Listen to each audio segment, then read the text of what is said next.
Coucou. Le monde regorge d'endroits exceptionnels dont on ne soupçonnerait même pas l'existence et qui sont pour ainsi dire pratiquement hors de notre réalité. Désolé pour toi Léo, mais étant donné que je n'ai pas trop envie qu'on me colle l'étiquette du mec chelou qui fait que des trucs flippants vu les derniers sujets, je modifie un tout petit peu ta proposition. Puis en même temps c'est de votre faute là avec vos propositions trop bizarres tout le temps. Non je déconne, vous êtes un public adorable et je compte très prochainement faire un petit hors-série pour vous parler de tout ce qu'il s'est passé et de tout ce qu'il se passera sur la chaîne. Et j'en profite par ailleurs pour remercier Carturio d'avoir refait le design de ma chaîne, vous trouverez le lien de la sienne dans la description. Bref, j'espère que vous avez soif d'exploration, de découverte et de surprise car aujourd'hui, nous allons voir un top 5 des lieux que je trouve les plus exceptionnels et je compte bien vous faire découvrir des choses dont vous n'avez jamais entendu parler. Numéro 5, l'île de North Sentinel. Cette île est exceptionnelle non seulement pour sa population, mais également pour les événements récents s'étant déroulés autour de celle-ci. Et putain ouais, son histoire est ultra badass. This is Sparta! Je viens de me niquer la voix et de comprendre que je n'avais pas du tout la voix pour faire ce genre de choses. Bref. L'île de North Sentinel est une des îles Andaman et est administrée par l'Inde. Pourtant sa population est... ouais, très spéciale. En effet, l'île, peuplée d'au maximum 250 personnes, est habitée par une tribu autochtone nommée les Sentinelles. Les Sentinelles rejettent la civilisation moderne et vivent isolés sur cette île depuis environ 60 000 ans, d'après les estimations. Ouais, ça sent quand même la consanguinité à plein nez, ça. It's over 9000!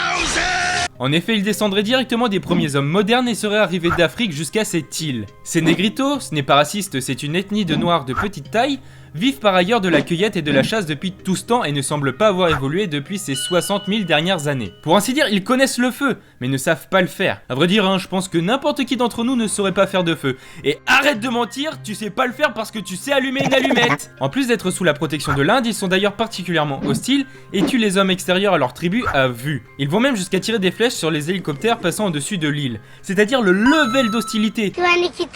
Tout cela fait que cette île est désignée comme le lieu le plus inaccessible au monde d'après certains chercheurs, et il est strictement interdit d'y accéder, ce qui fait qu'on ne sait rien de cette île ou des habitants en dehors de ce qu'on peut observer au loin. Ajoutez à cela que la population a réussi à survivre à un tsunami en 2004, et les théories du complot arrivent rapidement. Et si les sentinelles protégeaient quelque chose de précieux sur cette île?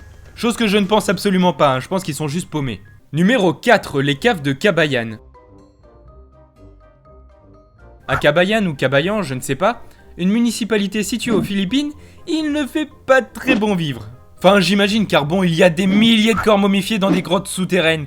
Et personnellement, je ne serais pas très à l'aise. Du coup, ce lieu est évidemment très glauque, tu t'en doutes, et on y retrouve une quantité innombrable de corps momifiés dans des postures assez...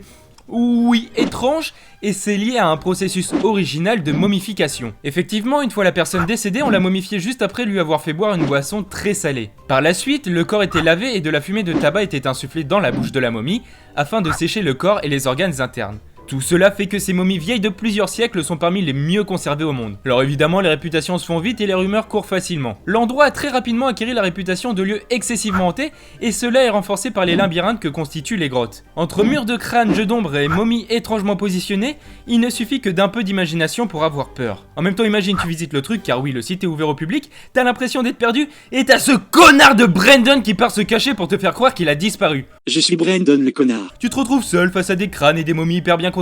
Mais putain, tu paniques! Malgré cela, ça n'a pas empêché le fait que beaucoup de momies furent volées. Quoi? Mais sérieusement? Qu'est-ce qu'ils peuvent bien en faire? Et pour finir, si je pouvais ajouter quelque chose, et bien sûr je le peux parce que c'est ma chaîne et ma vidéo, l'endroit fait légèrement penser aux catacombes de Paris. Numéro 3, les pyramides de Bosnie. Beaucoup semblent fascinés par les pyramides d'Égypte, ne pouvant s'empêcher de faire le lien avec les Martiens parce qu'ils ont aussi des pyramides sur Mars. Donc je vais vous parler des pyramides de Bosnie qui, elles, sont d'origine géologique. La plus connue, dénommée la pyramide bosnienne du soleil, n'est en réalité que la colline de Visosika, qui a une forme pyramidale sous certains angles. Et d'ailleurs, on ne doit pas la confondre avec la pyramide du soleil. Mais du coup, cette colline aussi fait l'objet de théories. Oh là là, formation Illuminati. Bref, même si une grande majorité de la communauté scientifique désavoue le fait que cette colline soit une pyramide construite par des hommes et appuie le fait que c'est tout simplement une coïncidence géologique, un petit gars du nom de Semir Osmanogic prétend qu'elles sont en réalité les plus anciennes pyramides jamais construites. Ah ouais, toi t'es comme ça, c'est genre direct, tu vas pas avec le dos de la cuillère, tu crois quelque chose, c'est à fond. Yeah. D'après lui, leur construction date d'il y a environ 12 000 ans et que suite à la montée puis à la baisse des eaux dans cette région à cette période, la vie végétale s'est développée et a recouvert les ruines des pyramides. Du coup, c'est assez relatif parce que ce type a aussi dit que les pyramides mayas servaient aux extraterrestres et a aussi élaboré des théories douteuses au sujet d'Atlantide. Bon bah tu te doutes, les scientifiques ont tendance à le désavouer. Après, personnellement, j'en sais rien, j'ai pas la vérité absolue, mais c'est vrai que c'est assez intéressant et que ça rend le lieu assez mystique. Surtout que le bougre n'a pas tout à fait tort quant à la forme pyramidale, et que ça peut laisser libre cours à notre imagination. Mais bon, pour les chercheurs, c'est juste une imposture et ces prétendues pyramides ne sont que des flatirons, de simples formations géologiques. Numéro 2, la structure de Risha. Aussi nommée l'œil de l'Afrique, la structure de Risha se situant dans le désert du Sahara a longtemps intrigué les scientifiques. En effet, cette structure de 50 km de diamètre n'était visible que depuis l'espace. Elle a donc logiquement attiré l'œil, si je peux me permettre la blagounette, de la communauté scientifique suite aux premières missions spatiales à cause de sa forme assez originale qui se détachait du paysage environnant. Bien qu'auparavant, dès les années 50, le lieu avait déjà été visité à des fins scientifiques. Et laissez-moi tranquille avec vos vieux extraterrestres dégueulasses, c'est plus une énigme maintenant, on sait d'où ça vient, comme Chimène Badi. Je viens du sud. Ah mais la blague elle est nulle, ah tu me dégoûtes, tu m'écœures. Ouais, j'assume pas trop cette blague. Du coup je vais vous expliquer un peu pour me faire pardonner. Les scientifiques ont tout d'abord cru un impact de météorite à cause de sa forme, avant de se rendre compte qu'il était fort possible que ce soit un ancien volcan datant du Crétacé. Il y a donc environ 100 millions d'années, c'est pas très loin. Il aurait subi un épisode de plissement géologique et pour trouver cette forme aplatie, il se serait tout simplement effondré sur lui-même suite à une lente érosion. Et du coup, c'est vrai que si on imagine la chose en relief, c'est vachement cohérent. Je te vois, petit volcan, je te vois. Numéro 1, le Lost Lake. On tombe vraiment sur un phénomène là, le Lost Lake se situant dans l'état de l'Oregon aux États-Unis. Vous me direz que c'est juste un lac avec de vieilles rumeurs de disparition, mais non! C'est bien plus exceptionnel que ça! Ce lac disparaît complètement tous les ans en été pour devenir une prairie avant de se remplir de nouveau en hiver. Mais putain, quel est le fuck? Comment c'est possible? Je veux savoir! Ta gueule! Bon, cela s'explique simplement, et ce que je viens de dire est complètement débile puisque je sais pourquoi étant donné que je fais la vidéo et que tout est déjà écrit. Il y a un énorme trou qui vide le lac comme une baignoire durant l'été et les fontes de neige fournissent le lac en eau durant l'hiver. Et étant donné que l'apport est supérieur à l'évacuation, le lac reste rempli quelques mois. Par contre, pour l'anecdote, il faut savoir que certains s'amusent à essayer de boucher le trou avec des morceaux de voiture, mais c'est illégal. Mais con aussi, c'est juste con. Que toi t'es moche, puis t'es con, tu vois. Enfin, vous êtes con, quoi. T'es très con, je te le dis. Car si le lac se remplissait totalement, les routes voisines seraient inondées. Ouais, il y en a qui sont vachement barrés quand même.